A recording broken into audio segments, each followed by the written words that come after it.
Now you might think of a maypole as being a structure covered in brightly coloured ribbons with people dancing around it, but not for me. A maypole is a plant support.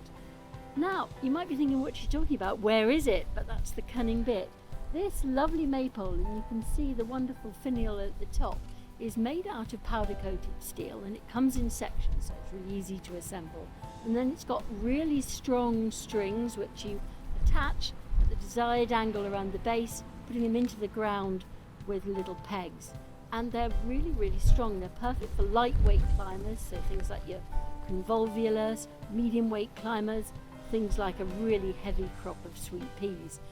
And it's lovely having sweet peas in somewhere like a veg plot, because not only does it look gorgeous, it provides a constant supply of gorgeous scented sweet peas for the house, as long as, of course, as you keep on picking them regularly. And because you've got all these gorgeous flowers here, it's going to attract in even more pollinators, which of course you need for things like beans, peas, and all those crops where you want a fruit to form.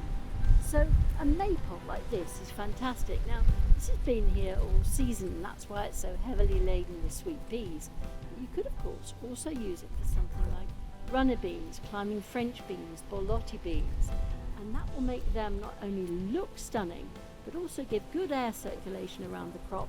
They'll easily move up these strings, which you can adjust the positioning of them to make sure that it fits the area you've got to play with. And then come the end of the season, when you've eaten all those gorgeous beans, it's quite easy. You just take the strings down, dismantle the main frame, and it stores easily, ready for next year. Garden Maypole, another better design from Hacksnicks.